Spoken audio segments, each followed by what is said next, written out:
Hi friends, welcome to my channel KKG study. हम लोग इस वीडियो में देखने वाले क्लास 10 के हिंदी का MBBI सब्जेक्टिव क्वेश्चन, यानी कि 40 देंगे आपको क्वेश्चन जो मोस्ट इम्पोर्टेंट सब्जेक्टिव क्वेश्चन होगा, जिसको लघु उत्तरीय प्रश्न उत्तर कहते हैं।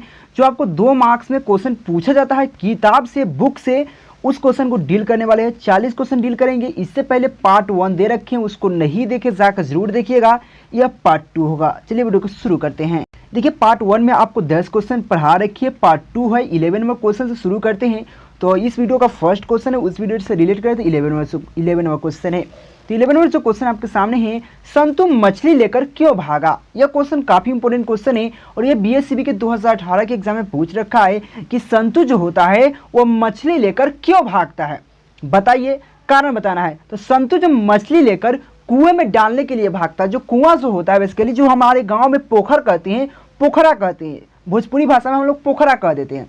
तो कुआं जो होता है, कुआं में डालने के लिए, जो मछली को कुआं में डालने के लिए, देखिए कुआं कभी कभी हम लोग इनार को कहते हैं, जो हमारी देहाती भाषा में हम लोग इंडा कहते हैं, इनार कहते हैं, उसको भी कुआं कहते हैं, ठीक ना। तो कुएं में डालने के लिए भागता है ताकि मछली जिंदा रहे और जिंदा होकर बड़ा हो जाए।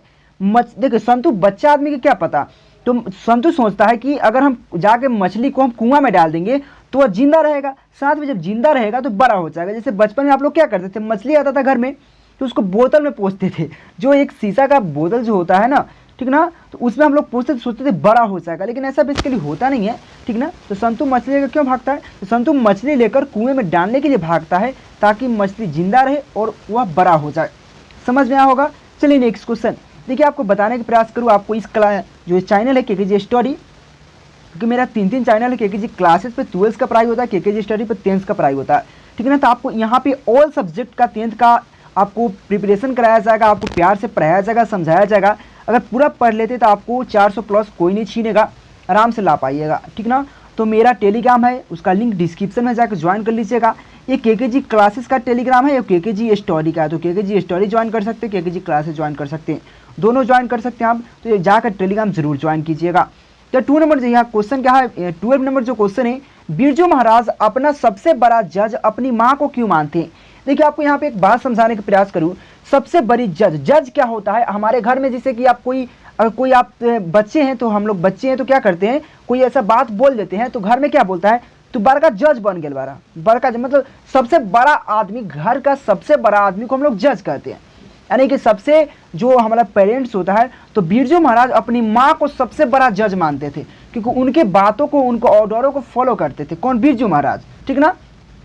तो क्यों मानते थे, इसका कारण बताना है। देखिए, बिरजू महाराज अपने सबसे बड़ा जज अपनी माँ को मानते थे, क्योंकि उनका कहना था, कहती मेरे लिए माँ एक प्रेरणा स्रोत है। माँ जो बोलती है अगर उसको हम करते हैं तो बिल्कुल हमको बेनिफिट होता है, ठीक ना। तो क्यों मानते हैं, बिरजू महाराज अपने, जो बिरजू महाराज है, अपने सबसे बड़ा जज अपनी माँ को मानते हैं, माँ को मानते थे।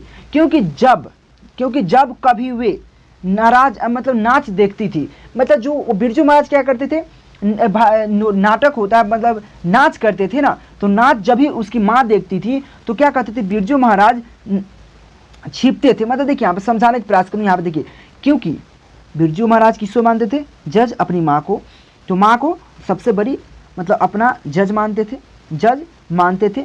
क्योंकि जब भी कभी वे नाच देखती थी, कौन, उनकी माँ, यानी कि जब भी उनकी नाच देखती थी तो बिरजू महाराज यहाँ पे पूछते थे, क्या पूछते थे अपनी माँ से, कि गलत तो नहीं कर रहा हूँ। अगर आप भी जैसे कि आप कुछ करते हैं, आप भी जैसे डांस करते हैं या कुछ भी, तो अपनी माँ या पापा या जो भी आपका फ्रेंड है, माँ पापा से तो थोड़ा लाज लगेगा, लेकिन वहाँ पे जो भी आपका फ्रेंड है तो उससे पूछते हैं ना कि मैं कैसी लग रही हूँ। लड़कियाँ लोग पूछती हैं कि मैं कैसी लग रही हूँ, ठीक ना, ज़्यादातर। तो उसी प्रकार से वो नाच करते थे तो अपनी माँ से पूछते थे कि कोई मैं गलत तो स्टेप नहीं कर रहा हूँ ना, मैं गलत तो डांस नहीं कर रहा हूँ ना। तो उनकी माँ क्या कहती थी, माँ कहती थी कि नहीं बेटा, नहीं, बिल्कुल गलत नहीं कर रहे हो। क्योंकि देखो, प्रेरणा जो होता है ना, कभी कभी माँ का प्यार ऐसा होता है ना कि कभी कभी बेटा गलत भी करता है ना, तो उसको मतलब वह उनके नज़र में सही होता है, ठीक ना। तो यहाँ पे माँ कहती थी कि नहीं बेटा, उन्हीं की तुम तस्वीर हो। मतलब समझिए, अब यहाँ पे थोड़ा आपको समझना चाहिए, उन्हीं के तुम तस्वीर हो, मतलब यानी कि उनके पिताजी का बात होने लगा यहाँ पे, यानी कि उनकी माँ कहती है उन्हीं की। देखिए हमारे जो देहाती भाषा में उन्हीं को मतलब क्या कहते हैं, उनको। अगर उनको कह रही कोई औरत, यानी कि अपने पति की बात करें, उनका पति का नाम नहीं लेते थे पहले के ज़माना में, ठीक ना। अब के लोग मतलब थोड़ा सा ज़्यादा डेवलप ज़माना कर गया, तो नाम क्या रे तो सब होता है, ठीक ना, गाली गलौज सब होता है, तो उतना संभाल लीजिएगा आप लोग, ठीक ना। तो उनकी मतलब उन्हीं की तुम तस्वीर हो, यानी कि जो उनके पिताजी जो डांस करते थे, उनका भरतनाट्यम करते थे, उन्हीं का सेम टू सेम तुम कॉपी हो, समझ रहे, वही समझाना प्रयास कर रहे हैं। तो बिरजू महाराज अपने सबसे बड़ा जज अपनी अम्मा यानी कि माँ को मानते थे, क्योंकि जब भी वह नाच करते थे, यानी कि जब भी वह नाच मतलब देखती थी उनकी माँ, तो बिरजू महाराज पूछते थे कि मैं गलत तो नहीं कर रहा हूँ, तो माँ कहती थी कि नहीं बेटा, नहीं बेटा, उन्हीं का तुम तस्वीर हो, यानी कि जो उनके पिताजी है उन्हीं का सेम टू सेम तस्वीर हो। बैठते उठते बोलते नृत्य करने का सारा कुछ पिता का ही हो। मतलब देखिए यहाँ पे बात है, बैठते उठते बोलते नृत्य करते का सारा कुछ पिता का ही है, मतलब पिता का ही है, मतलब समझिए, मतलब main same to same copy आप मतलब अपने पिता का ही तुम हो, ठीक ना। उसकी माँ कहती है यानी कि बैठते हो तो अपने पिता की तरह, उठते भी हो तो अपने पिता की तरह, बोलते हो तो अपने पिता की तरह, डांस भी नृत्य भी करते हो तो अपने पिता की तरह, यानी कि सारा के सारा कुछ जो है पिता की का ही है, ठीक ना। इस प्रकार बिरजू महाराज जी की माँ बराबर जज की रूप में निर्णय देकर बेटे को प्रोत्साहन करती थी, यानी कि उसको उल्लास मोटिवेट करती थी, समझ रहे, मोटिवेट, तो मोटिवेट करती थी कौन, उसकी माँ, किसकी, बिरजू महाराज की। तो देखिए यह क्वेश्चन काफ़ी इंपॉर्टेंट है, एक बार पढ़ने का प्रयास कीजिएगा। मैं फिर से पढ़ने का प्रयास करता हूँ एक बार कि बिरजू महाराज सबसे, देखिए हम समझाने में इतना टाइम लगता है, ठीक ना। तो बिरजू महाराज अपना सबसे बड़ा जज अपनी अम्मा यानी कि माँ को मानते थे, क्योंकि जब भी कभी वे नाच देखती थी उनकी माँ, तो बिरजू महाराज पूछते थे कि गलत तो नहीं कर रहा हूँ, कोई स्टेप गलत तो नहीं हो रहा है। माँ कहती थी कि नहीं बेटा, उन्हीं का तुम तस्वीर हो, यानी कि अपने पिता की बात हो रही है यहाँ पे, उनकी पत्नी अपने पति की बात कर रहे हैं, उन्हीं का तुम तस्वीर हो। बैठते उठते बोलते नृत्य करते सारा कुछ पिता का ही है। इस प्रकार बिरजू महाराज की माँ बराबर जज की तरह, एकदम टीचर की तरह, जज की तरह डायरेक्शन देती थी कि ऐसे करो बेटा, वैसे करो, जज के रूप में निर्णय देकर बेटों के प्रोत्साहन करती थी, यानी कि मोटिवेट करती थी। यह क्वेश्चन काफ़ी बार पूछा गया है, जिसे कि यहाँ पे देख सकते हैं बीएसवी 2018 के एग्जाम में भी पूछा गया है।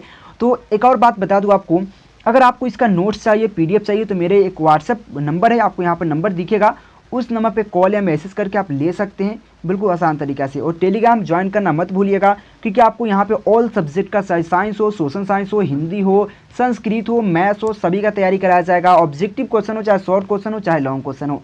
तो मेरे साथ आप बने रहिए, अपने फ्रेंड को साथ भी शेयर कीजिएगा। चलिए नेक्स्ट क्वेश्चन की बात करूँ यहाँ पे।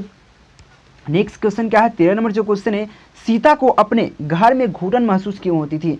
देखिए कभी कभी आपको ऐसा होता है ना, आपके घर में कुछ ऐसे बात व्यवहार झगड़ा झंझट होता है जिससे आपको लगता है कि हम धरती पर बोझ बन चुके हैं। आपको कभी कभी लगता है, लेकिन आपको सहना पड़ता है।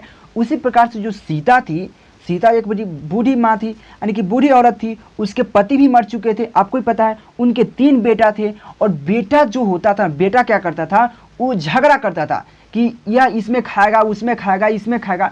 भाई 3 गो जिसका बेटा है ना, तो उसकी माँ को मतलब वह कहता था कि इसमें खाओ, उसमें खाओ, इसमें खाओ, तो बेचारी मतलब थक जाती थी सुन कर।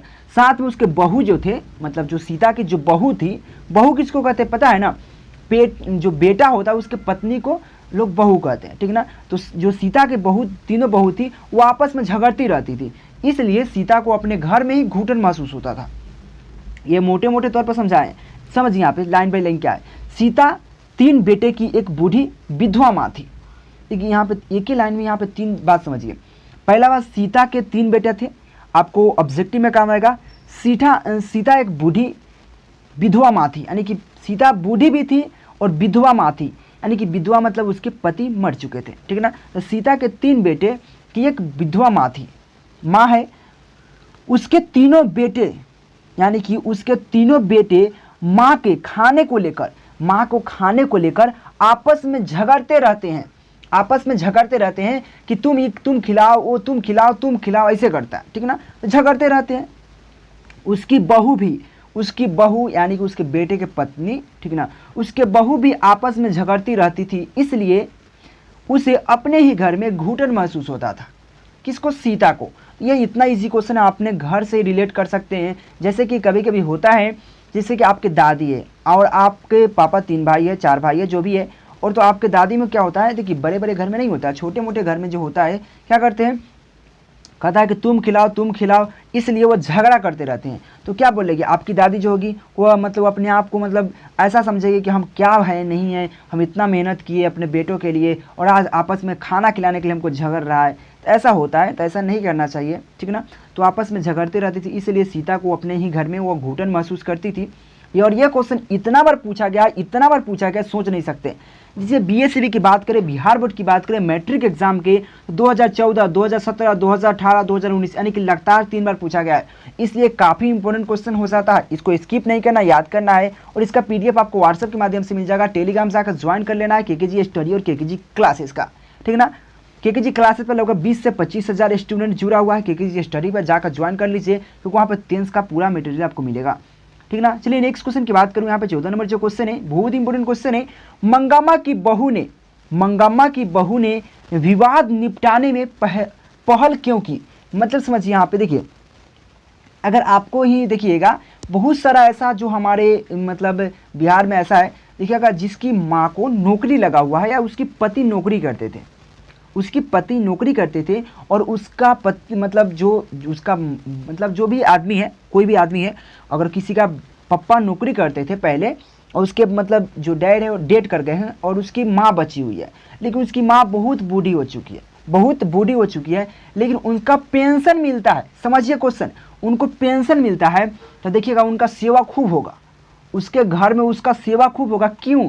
क्योंकि जब तक वो जिंदा रहेगी ना तब पेंशन मिलेगा, नहीं जिंदा रहेगी, मर जाएगी तो उनका पेंशन नहीं मिलेगा। तो किसी को तो 1 लाख पेंशन मिलता है, तो उसका बहुत सेवा सत्कार किया जाता है, क्योंकि भाई पर महीना 1 लाख मिल रहा है, पर महीना 50,000 मिल रहा है, तो उसको सेवा नहीं करेगा ना तो मर जाएगी बेचारी, और जब मर जाएगी तो उसका बेटा तो रह जाएगा खाते पीते, ठीक ना। तो इसलिए उसका सेवा सत्कार थोड़ा ज़्यादा किया जाता है। तो उसी प्रकार से मंगामा की जो बहू थी वह क्या करती थी, मंगम्मा से मतलब वह जो विवाद था उसके बीच जो झगड़ा झंझट था उसको निपटाना क्यों चाहती थी, उसको मतलब हटाना क्यों चाहती थी, वह मिलाप से क्यों रहना चाहती थी।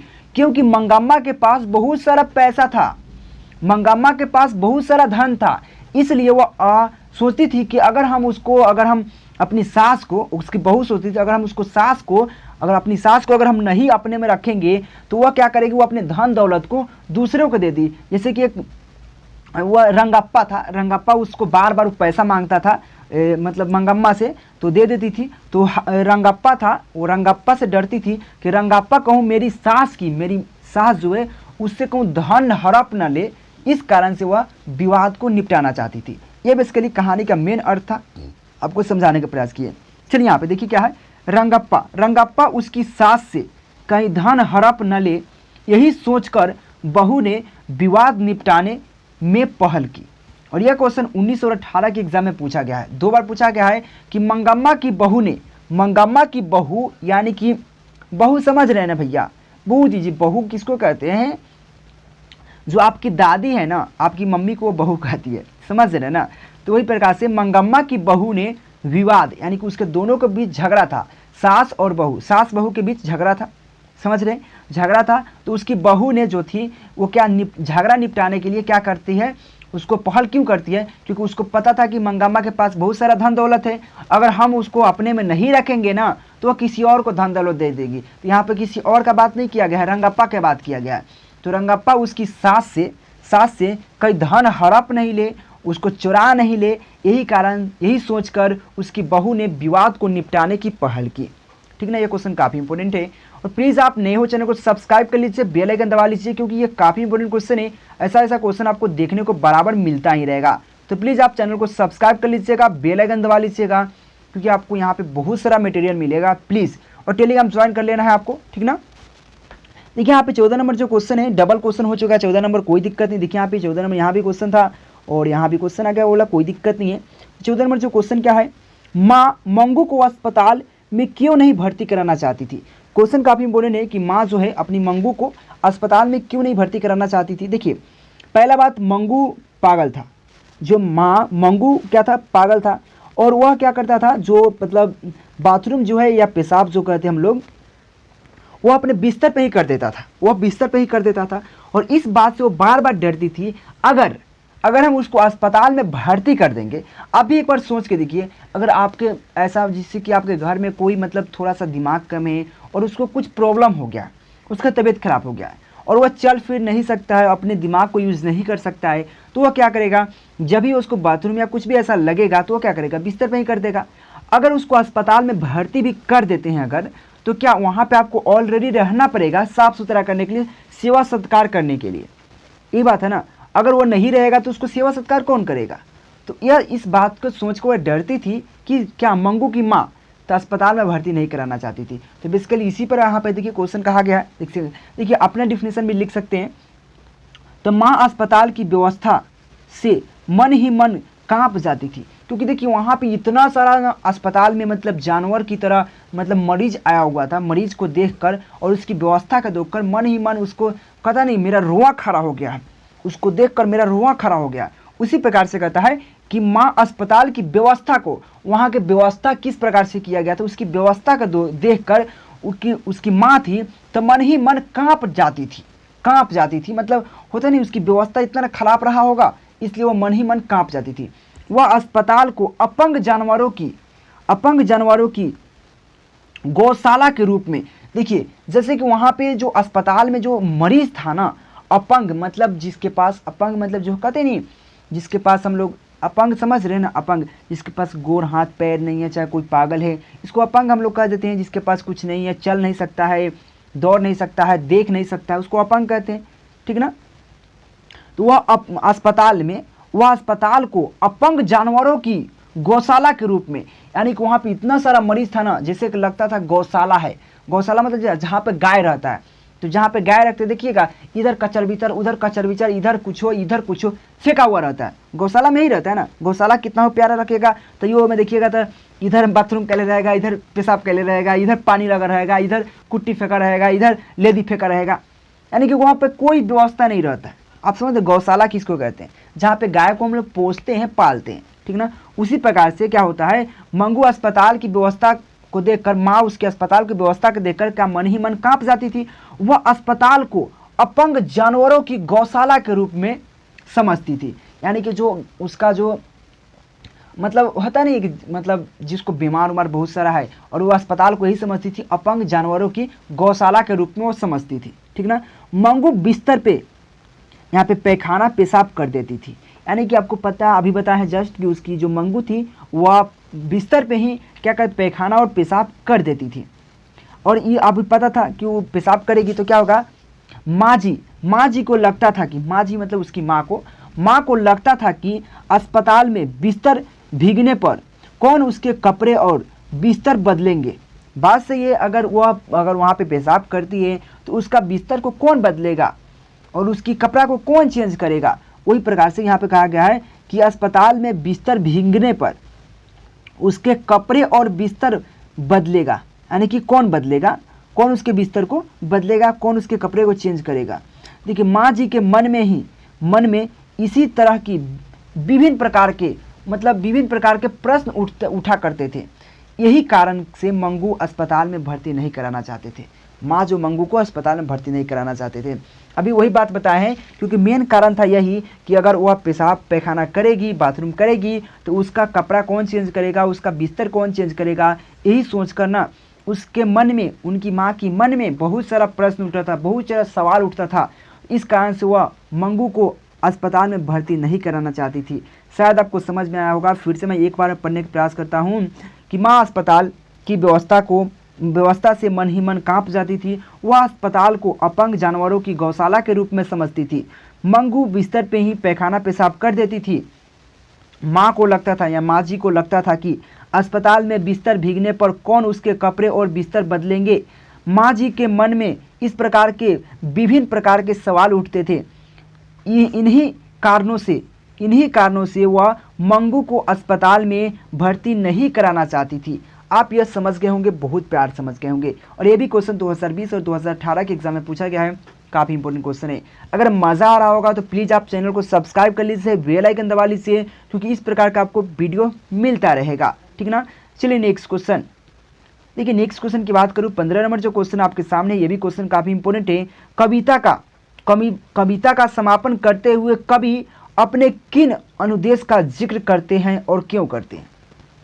देखिए, कविता का समापन करते हुए, जैसे कि देखिए कोई आप भाषण दे रहे हैं या कोई बुक लिख रहे हैं, तो उसको समापन जब एंड होता है तो उससे पहले आपको एक संदेश दिया जाता है। तो अनुदेश को, किस अनुदेश को वो जिक्र करते हैं, किस अनुदेश के बारे में बताना चाहते हैं। देखिए, एक वृक्ष की हत्या, एक, या आप पढ़े 10th का हिंदी है, उसमें एक चैप्टर है एक वृक्ष की हत्या। कविता में कवि कुंवर नारायण कविता का समापन करते हुए अपने इस अनुदेशों का जिक्र करते हैं।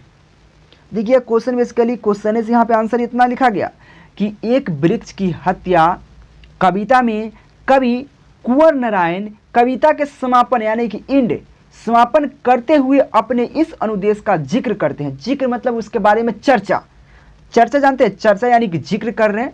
जो जिक्र करता है कि नादिर शाही लुटेरों की तरह लोग वनों का समापन कर रहे हैं। मतलब समझिए यहाँ पे, देखिए वह चाहते हैं कि आज के ज़माना में ऐसा हो गया है ना, नादिर शाही लुटेरा, जिसे को ना लुटेरा, जैसे कि घर का सामान लूट कर ले जाता है, उसी प्रकार से आज के जो देश है, आज का ज़माना है, आज का जो कल्चर है ना, इसमें क्या रहा, पेड़ों का खूब कटाई हो रहा है और अपना निजी स्वार्थ के लिए, अपने स्वार्थ के लिए पेड़ों की कटाई किया जा रहा है। वही कह रहे हैं कि यहाँ पे नादिर शाही लुटेरों की तरह लोग वनों का समापन कर रहे हैं। वन मतलब क्या होता है, जंगल। वन मतलब जंगल, झाड़ी, तो उसको लोग समापन कर रहे हैं। कितना देखिएगा, पेड़ कटवा के अपना वहाँ पे घर बना लेते हैं, कितना पेड़ अपने निजी उसके लिए काम कर लेते हैं, कितना पेड़ काट कर बेच देते हैं। तो ऐसा नहीं करना है, ठीक ना। पेड़ों को बचाना है। अगर काट रहे हैं एक पेड़ तो 10 पेड़ जरूर लगाने का प्रयास कीजिए, ठीक ना। वही कह रहे हैं कि यहाँ पे नादिर शाही लुटेरे की तरह पेड़ों वनों का समापन हो रहा है, समापन करते जा रहे हैं, जिससे घर शहर देश प्रकृति पर्यावरण और मनुष्य की विनाश की आशंका है। बात सही है, अगर पेड़ नहीं रहेगा ना तो हमारा घर है, शहर है, देश है, देश में प्रकृति पर्यावरण, हमारे पास ऑक्सीजन नहीं मिलेगा, हमारे घर का भोजन नहीं मिलेगा। पेड़ से हमको भोजन मिलता है, ठीक ना, पेड़ से बहुत सारा हमको फल मिलता है। उसी प्रकार से कह रहे हैं कि प्रकृति पर्यावरण और मनुष्य के विनाश की आशंका है। अगर इस प्रकार से पेड़ की कटाई होता रहा ना तो पक्का है कि कुछ आने वाला समय में पक्का मनुष्य का विनाश हो जाएगा, मनुष्य बचेगा ही नहीं। क्योंकि जब ऑक्सीजन नहीं रहेगा तो ऑक्सीजन देखिए, आप शहर में चल जाइए कि कितना घुटन महसूस होता है, क्योंकि वहाँ पे वातावरण का बहुत सारा कमी है, क्योंकि आप पेड़ का हम लोग कटाई करते जा रहे हैं। पेड़ को बचाना है, कटाई नहीं करना है, ठीक ना। वही कह रहे हैं कि यहाँ पे एक वृक्ष की हत्या कविता में कवि कुंवर नारायण कहते हैं कि कविता का समापन करते हुए कहते हैं कि मतलब समापन करते हुए इस अनुदेश का जिक्र करते हैं कि नादिर शाही लुटेरों की तरह, यानी जिस तरह लोग लूट के ले जाते हैं, नादिर शाही लुटेरा जो था वो लूट के ले जाता था, उस प्रकार से लुटेरों की तरह लोग वनों का समापन करते जा रहे हैं, जिससे घर शहर और देश प्रकृति पर्यावरण और मनुष्य की विनाश की आशंका है। बिल्कुल सही है, तो ऐसा नहीं करना है। ये भी क्वेश्चन काफ़ी इंपॉर्टेंट है। मज़ा आया होगा तो चैनल को सब्सक्राइब करके लाइक कर दीजिए। चलिए नेक्स्ट क्वेश्चन, आपको बार बार बता रहे हैं कि अगर आपको चाहिए क्या, अगर आपको चाहिए PDF, ये जो PDF दिख रहा है ना, PDF जिसमें आपको ऑब्जेक्टिव, शॉर्ट क्वेश्चन, लघुत्तरीय प्रश्न, दीर्घोत्तरीय प्रश्न, ऑल सब्जेक्ट, चाहे साइंस हो, सोशल साइंस हो, हिंदी हो, संस्कृत हो, और साथ में आपको साइंस, सोशल साइंस हो गया, मैथ्स हो, ऑल सब्जेक्ट का आपको PDF व्हाट्सएप के माध्यम से दिया जाता है। तो व्हाट्सएप पे आप मैसेज करके लिखना है क्लास 10th PDF, इस प्रकार से लिखिएगा तो आपको PDF मिलेगा। उसके लिए कुछ कंडीशन आपको वहाँ पे पढ़ लीजिएगा, कोई ज़बरदस्ती नहीं है, ठीक ना। और टेलीग्राम ज्वाइन कर लेना है। चलिए नेक्स्ट क्वेश्चन देखिए। नेक्स्ट क्वेश्चन, ये क्वेश्चन जस्ट अभी पढ़ा है, यही क्वेश्चन है, नंबरिंग इधर उधर हो गया, कोई दिक्कत नहीं है। 17 नंबर जो क्वेश्चन है, अब बोलिएगा देखिए यहाँ पे 14 नंबर डबल क्वेश्चन था तो वहाँ पे 16 नंबर डबल क्वेश्चन हो गया, तो कोई दिक्कत नहीं। 14 नंबर जो क्वेश्चन था तो 15 नंबर चला गया, 15 नंबर 16 में चला गया, तो 16 नंबर 17 में आ गया, कोई दिक्कत नहीं है। तो 17 नंबर जो क्वेश्चन है, लक्ष्मी कौन थी, उसकी परिस्थिति, यानी कि उसकी जो पारिवारिक परिस्थिति होता है ना, मतलब परिवार का, तो पारिवारिक परिस्थिति का चित्र, मतलब चित्र प्रस्तुत करें। मतलब समझिए क्वेश्चन, जो लक्ष्मी थी ना, उसका अपना परिवार का एक मतलब अपना परिस्थिति, सबका अपना अपना एक जीवन होता है, उसी प्रकार से लक्ष्मी थी। तो लक्ष्मी की उसकी पारिवारिक परिस्थिति का जिक्र करना है, परिस्थिति का प्रस्तुत करना है, उसका चरित्र चित्रण करना है कि उसके परिवार में कैसा था, उसकी परिवार का परिस्थिति कैसा था, उसके बारे में थोड़ा सा बताना है। देखिए, लक्ष्मी ढहते विश्वास कहानी का एक प्रमुख पात्र है। जो लक्ष्मी होती है, लक्ष्मी जो है, लक्ष्मी ढहते विश्वास एक चैप्टर है, आपको पढ़ना है 10th क्लास में। ढहते विश्वास मंगम्मा भी पढ़ना है, दही वाला मंगम्मा आपने पढ़ा होगा, उसी में एक है क्या ढहते विश्वास। तो लक्ष्मी जो है ढहते विश्वास कहानी का मुख्य पात्र है, यानी कि मेन उसका कहानी का मेन वही है लक्ष्मी मेन मुख्य पात्र। मतलब क्या होता है, आपको ऑब्जेक्टिव क्वेश्चन में पूछेगा कि वहाँ पे जो ढहते विश्वास कहानी का मुख्य पात्र कौन है, तो ऑप्शन देगा तो वहाँ पे लक्ष्मी मारिएगा, मंगम्मा देगा, लक्ष्मी देगा, संतु देगा, इस प्रकार से देगा ऑप्शन, तो वहाँ पे लक्ष्मी मारिएगा, क्योंकि जिसके बारे में जो प्रमुख पात्र होता है ना, उसी के बारे में वह कहानी में पूरा जिक्र किया जाता है, ठीक ना। तो प्रमुख पात्र है उसकी पति लक्ष्मण। लक्ष्मी के पति लक्ष्मण कोलकाता में नौकरी करता था। आपको पता है, ये बहुत ईजी क्वेश्चन है, होगा पूछेगा कि यहाँ पे लक्ष्मी का पति का क्या नाम है, तो लक्ष्मण, याद रखिएगा, ऑब्जेक्टिव क्वेश्चन में काम आएगा, ठीक ना। तो ढहते विश्वास कहानी का प्रमुख पात्र उसकी पति लक्ष्मण कोलकाता में नौकरी करता था। पति द्वारा प्राप्त राशि से उसका घर नहीं चलता था। बात सही है। अगर आपके घर में अब 2-3 आदमी हैं, अगर आपके जैसे कि आपके पापा जो हुआ, आपको समझाने के प्रयास करें, आपने पर लीजिएगा नहीं, मैं एक एग्जाम्पल देने का प्रयास कर रहा हूँ। आपके पापा काम नहीं करते हैं, और काम करते 1000-2000 काम करते हैं। आप बताइए, आज के ज़माना में 1000-2000-4000 से कुछ नहीं चलेगा घर। तो आपकी अगर माँ, किसी को देखिएगा, उसके पापा भी काम करते हैं, उसके मॉम भी काम करती है, ठीक ना। तो उसी प्रकार से यहाँ पे क्या है, लक्ष्मी ढहते विश्वास कहानी का प्रमुख पात्र है। उसका पति लक्ष्मण, देखिए उसका घर के बारे में बताना है, उसके घर में क्या होता था, क्या उसका मेन रीजन था, वही बताना है ना, क्योंकि पारिवारिक परिस्थिति को वहाँ पर चरित्रण करना है। तो ढहते विश्वास का कहानी का मुख्य पात्र है उसका पति लक्ष्मण कोलकाता में नौकरी करता था। पति द्वारा प्राप्त राशि, जो मतलब कमाकर जो प्राप्त राशि मतलब पैसा पुराता था, पैसा लाता था, उससे उसका घर नहीं चलता था। घर चलाना मतलब घर का जो खर्च होता है, जैसे कि चावल खरीदना, दाल खरीदना, घर का भी कपड़ा लत्ता खरीदना, बहुत सारा काम है, मतलब घर का जो खाने का सामग्री हुआ, सब्जी खरीदना, चावल खरीदना, इस प्रकार से जो भी घर का सामग्री है, तो घर नहीं चलता था। तो वह तहसीलदार के घर क्या करता था, काम करते थे। कौन? वह तहसीलदार था, उसके घर पे वह काम करती थी। कौन? लक्ष्मी। तो वह तहसीलदार के घर का काम कर किसी तरह जीवन यापन कर लेती थी। यानी कि वो मतलब जाकर वहाँ पे घर का काम, मतलब जिससे होता नहीं, किसी का थोड़ा कपड़ा धोना, बर्तन साफ करना, झाड़ू पोछा लगाना, तो लक्ष्मी यही काम करती थी। किसके यहाँ? तहसीलदार के यहाँ। तहसीलदार के घर पर काम कर किसी तरह जीवन यापन कर लेती थी। कौन? लक्ष्मी कर लेती थी। पूर्वजों को द्वारा, जो पूर्वज था मतलब लक्ष्मी के घर में जिससे लक्ष्मण थे, लक्ष्मण के दादा के दादा, पिता, मतलब इस प्रकार से, तो पूर्वज जो थे, पूर्वज के द्वारा छोड़ा गया 1 बीघा खेत था। 1 बीघा किसे कहते हैं? 1 बीघा 20 कट्ठा जो होता है, हम लोग 1 कट्ठा 2 कट्ठा कहते हैं ना, तो 20 कट्ठा खेत को हम लोग 1 बीघा कहते हैं। यानी कि 1 बीघा छोड़ा गया था। तो पूर्वजों के द्वारा छोड़ा गया 1 बीघा खेत था किसके पास? लक्ष्मी के पास। किसी तरह लक्ष्मी ने उसने खेती करवाई है, मतलब किसी तरह, भाई उसके पास तो कुछ व्यवस्था था नहीं, अपना से कर नहीं सकती, जन मजदूर लगाकर, बिया खरीदकर, खाद खरीदकर, उसमें क्या वो खेती करवाई थी, जन मजदूर से खेती करवाई थी। वर्षा नहीं होने से अंकुर जल गया। देखिए, कहीं कहीं वर्षा नहीं होने के कारण अंकुर जल गया। अब भाई, अब देखिए, धूप उगेगा बहुत तेज और वर्षा नहीं होगा, तो फिर वो तो आपको ही पता है कि जब वह वर्षा नहीं होगा, अंकुर उगेगा, तो ऊपर से धूप पड़ेगा, तो जल ही जाना है। तो वर्षा नहीं होने से अंकुर जल गया, तो कहीं कहीं धान सूख गया। तो इसी कारण से लक्ष्मी की परिस्थिति दयनीय थी। यानी कि उसकी जो परिस्थिति थी बहुत ज़्यादा दयनीय थी।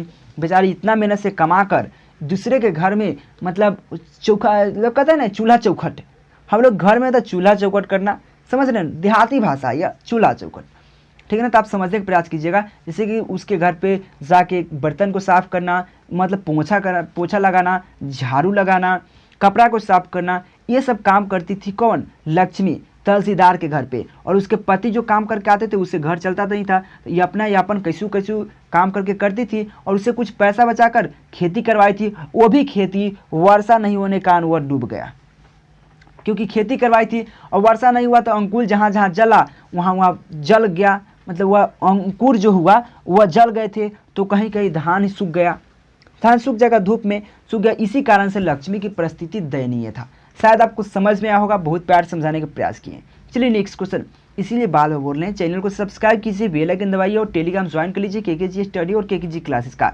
लिंक दोनों का डिस्क्रिप्शन में है, और पीडीएफ नोट्स के लिए आप इस नंबर टेलीग्राम पर जाइएगा, वहाँ पे आपका नंबर मिल जाएगा। ऐसे यहाँ पे नंबर दिख रहा होगा, व्हाट्सएप पे मैसेज करना है, क्लास 10th पीडीएफ इस प्रकार से लिखना है, तो वहाँ पे कुछ कंडीशन आपको बता दिया जाएगा, ठीक ना। और यहाँ पे ऑल सब्जेक्ट का तैयारी हो जाएगा, ठीक ना। 18 नंबर जो क्वेश्चन है, कविता में क का विवरण स्पष्ट करें। कविता में क का विवरण को स्पष्ट करना है, ठीक ना। तो कविता के आरंभ में बच्चा क लिखना का प्रयास करता है, बिल्कुल सही बात है। जो कविता का आरंभ में जो क, सबसे बच्चा क्या करता है, सबसे पहले बच्चा को हम सिखाते क्या, बोल बउआ एक लाठी, देखिए ऐसे लिखता है, हम लोग किसे कहते थे, एक लाठी पार लीजिए, ठीक ना, एगो आधा रोटी बना लीजिए, इसको बकरी के पूंछ खींच लीजिए, बोल बउआ क। सिखाते कि हमको नहीं आ रहा है कहने, ठीक ना, ऐसे सिखाते थे कि नहीं। यहाँ पे आधा रोटी तोड़ लीजिए, एगो लाठी खींच लीजिए, मामा जी के पूंछ खींच लीजिए, एगो ऊपर लाठी पार लीजिए और बोल बउआ क। तो सबसे पहले क्या करते थे हम लोग, बच्चे को क्या सिखाते, क लिखना सिखाते। उसी प्रकार से कविता का आरंभ यानी कि प्रारंभ यानी कि स्टार्टिंग में, कविता जो कवि है, तो कविता के स्टार्टिंग में बच्चा जो चाइल्ड है, बच्चे को क्या करते हैं, क लिखना के प्रयास करता है, क लिखने का प्रयास करता है। इसके लिए कॉपी में क्या करते हैं, चौखट बनाए, चौखट। देखिए कॉपी में हम लोग क्या करते थे, पहले कॉपी में इस प्रकार से हम लोग चौखट बनाते थे, मतलब ये घेरते थे, चौखट मतलब चारों तरफ से घेर देते थे। चौखट बनाए गए हैं, बिल्कुल सही बात है कि उसमें इस प्रकार से चौखट बनाया जाता था कि मतलब लिखने में गलती नहीं हो, तो उसके लिए कॉपी में चौखट बनाए गए हैं। फिर भी क अक्षर चौखट से बाहर उतर जाता है, मतलब समझिए हम लोग क्या लिखते थे, जैसे कि यहाँ पे चौखट बनाया गया है, इस प्रकार से हम आपको बना कर बताते हैं, ठीक ना। इसमें आपको क लिखना है, तो क यहाँ से लिखिएगा ऐसे, और यहाँ बाहर निकल जाता था, यानी कि चौखट से बाहर चला जाता था, क्योंकि बचपन में आपको लिखने नहीं आएगा। तो बचपन में हम लिखते कैसे थे, ऐसे कर देते थे, ऐसे करके ऐसे कर देते थे, मतलब कैसे लिख देते थे, यानी कि वो हम लोग शेप में नहीं लिखते थे। उसी प्रकार से उसके लिए कॉपी में चौखट बनाए गए हैं। फिर भी चौखट बनाया गया है कि इसके अंदर लिखना है भैया, इसके अंदर क लिखना है, लेकिन बच्चे का दिमाग कहाँ रहता है, तो क अक्षर जो है, अक्षर चौखट से बाहर उतर जाता था। ऐसा लगता था कि क से कबूतर फुदक कर बाहर आ गया है, मतलब देखिए क से कबूतर है, ऐसा लगता था कि क से कबूतर जो है ना फुदक कर बाहर आ गया है, समझ रहे हैं। मतलब फनी भी क्वेश्चन कह सकते हैं, क से कबूतर है तो उसको फुदक कर बाहर आ गया है, तो मज़ा आया कि नहीं क्वेश्चन पढ़ के। देखिए कविता के प्रारंभ में आप इस प्रकार से लिखिएगा कि कविता का स्टार्टिंग में या प्रारंभ में बच्चा क लिखने का प्रयास करता है, उसके लिए कॉपी में चौखट बनाया गया है। फिर भी क अक्षर चौखट से बाहर निकल जाता है, बाहर उतर जाता है या निकल जाता है। ऐसा लगता है कि क से कबूतर फुदक कर बाहर निकल गया है, बाहर आ गया है या बाहर निकल गया है। इस प्रकार से ये भी क्वेश्चन 2016 के एग्जाम में पूछा गया। चलिए नेक्स्ट क्वेश्चन, आप लोग बार बार बोल रहे हैं प्लीज़ चैनल को सब्सक्राइब कीजिए, बेल आइकन दबाइए, क्योंकि इस प्रकार से आपको क्वेश्चन मिलते रहेंगे। तो प्लीज़ आप लोग हेल्प कीजिए मेरा, क्योंकि केकेजी क्लासेस का जो चैनल है 12th का पढ़ाई होता है, केकेजी स्टडी पर 10th का पढ़ाई होता है, ठीक ना। व्यवस्था हम लगा रहे हैं 8 का ही पढ़ाने का, तो प्लीज़ आप लोग आइए यहाँ पर, चैनल को सब्सक्राइब कीजिए, बेल आइकन दबाइए, टेलीग्राम ज्वाइन कर लीजिएगा जरूर, ठीक ना। टेलीग्राम नहीं यूज़ करते हैं तो आप लोग डाउनलोड कीजिए और वहाँ पे ज्वाइन होइए, केकेजी स्टडी और केकेजी क्लासेस, इसका लिंक डिस्क्रिप्शन में, ठीक ना। 19 नंबर जो क्वेश्चन है, कवि किस तरह के बंगाल में एक दिन लौट कर आने की बात करते हैं। देखिए कवि जो होते हैं, कवि जो हमारे पास जो कवि हैं जीवनानंद दास थे कवि, जो कहते थे मैं बंगाल में फिर से मैं लौट कर आऊँगा। कहाँ, जहाँ धान का जो खेत है उसके बीच नदी बह रही है, उसके चारों ओर हरियाली हो, वहाँ पे लौट कर आना चाहते हैं। कौन, जो जीवनानंद दास थे कवि, वह लौट कर आना चाहते थे, ठीक ना। मैं लौट कर आऊँगा जो है वह उसमें कहते थे कि मैं बंगाल में फिर से लौट कर आऊँगा, लेकिन कहाँ पे लौट कर आऊँगा, जहाँ धान का खेत, बीच में नदी बहता हो, पूरा चारों तरफ हरियाली हो, वहाँ लौट कर आना चाहते हैं। तो क्वेश्चन क्या है, कवि किस तरह के बंगाल में एक दिन लौट कर आने की बात करता है। या करते हैं, ठीक है ना। तो कवि जीवनानंद दास अपनी कविता लौट कर आऊँगा, एक कविता है अपनी कविता ने कविता का नाम है लौट कर आऊँगा। तो अपनी कविता लौट कर आऊँगा फिर मैं कहते हैं, लौट कर आऊँगा फिर मैं, एक कविता का नाम है। तो कहते हैं कि मैं एक दिन ऐसे बंगाल में लौट कर आना चाहता हूँ, यानी कि ऐसा बंगाल, मतलब ऐसा बंगाल में लौट कर आना चाहता हूँ जहाँ धान के खेत के बीच नदी बह रही हो और चारों तरफ हरियाली हो। वैसा अगर बंगाल फिर बन गया ना तो पक्का मैं एक बार लौट कर आऊँगा। जीवनानंद दास कहते हैं। क्वेश्चन काफ़ी इंपॉर्टेंट है कि कवि चाहते हैं कि कवि जीवनानंद दास अपनी कविता लौट कर आऊँगा फिर मैं कहते हैं कि मैं एक दिन ऐसे बंगाल में लौट कर आना चाहता हूँ जहाँ धान के खेतों के बीच नदी बह रही हो और चारों तरफ हरियाली हो, वहाँ लौट कर आना चाहते हैं। कौन? कवि, ठीक है ना, लौट कर आना चाहते हैं। इस प्रकार से काफ़ी इंपॉर्टेंट क्वेश्चन है। 20 नंबर क्वेश्चन की बात कर लूँ, शहनाई शब्द की उत्पत्ति किस प्रकार हुई है? शहनाई शब्द का उत्पत्ति किस प्रकार से हुई है? देखिए शहनाई शब्द का दो शब्द को मिलाकर हुआ है। शहनाई, शाह जो नए जो शब्द होता है उसको मिलाकर हम लोग शहनाई बनाते हैं। देखिए शहनाई शब्द की बात करें, शहनाई शब्द अरबी के दो शब्द, अरबी यानी कि अरबी भाषा है, तो शहनाई शब्द जो है अरबी के दो भाषा शाह और नए से मिलकर बना है। देखिए ये क्वेश्चन काफ़ी इंपॉर्टेंट है भाई, याद रखिएगा। शहनाई शब्द का यहाँ पे उत्पत्ति किस प्रकार से हुआ, यह क्वेश्चन कहा गया है। तो शहनाई शब्द अरबी के दो शब्द शाह या शाह और नए से मिलकर बना है। शाह का अर्थ राजा और नए का अर्थ क्या होता है? फूंक होता है। फूंक मतलब फूंकना, फूंक कर बजाने वाला यंत्र, यानी कि देखिए जो फूंक होता है, जो यहाँ पे देखिए नए का अर्थ जो होता है, नए का फूंक कर बजाने वाला यंत्र। यंत्र मतलब हम लोग कहते हैं डिवाइस, यंत्र जानते हैं, यंत्र डिवाइस इसे कहते हैं ना। इस यंत्र से यह काम होता है, डिवाइस जो हम लोग इंग्लिश में कह सकते हैं, जुगाड़ हम लोग कह दीजिए ना, जुगाड़। इस प्रकार समझिए। तो शहनाई शब्द अरबी भाषा का दो शब्द है, यानी कि दो शब्द शहर का है, ठीक है ना। नए, शाह और नए से मिलकर बना है। शाह का अर्थ राजा होता है और नए का अर्थ फूंक कर बजाने वाला यंत्र है। इस तरह शहनाई शब्द का उत्पत्ति हुआ, यह क्वेश्चन था। तो आप लोग को देखिए यह क्वेश्चन काफ़ी इंपॉर्टेंट क्वेश्चन था, इसलिए चैनल को सब्सक्राइब कीजिए, बेल आइकन दबाइए, टेलीग्राम ज्वाइन कर लीजिए। पीडीएफ के लिए व्हाट्सएप नंबर यहाँ पे दिख रहा है, वहाँ पे व्हाट्सएप पे मैसेज कीजिए या कॉल कीजिए। कॉल करके डिटेल ले सकते हैं, हमसे बात कर सकते हैं डायरेक्ट आप, ठीक ना। उसके क्या कंडीशन है, इसमें ऑल सब्जेक्ट का आपको पीडीएफ मिल जाएगा, ठीक ना। इस वीडियो में इतना ही रखेंगे, चलिए थैंक यू। क्या आप 10th और 12th में अच्छा नंबर लाना चाहते हैं तो गूगल प्ले स्टोर ओपन कर लीजिए। ओपन करके केकेजी क्लासेस का ऐप इंस्टॉल करके ओपन कर लीजिए। ओपन करने के बाद कुछ इस प्रकार से इंटरफेस आएगा। यहाँ पर 10th और 12th का ऑल सब्जेक्ट पढ़ सकते हैं और अच्छा नंबर उठा सकते हैं।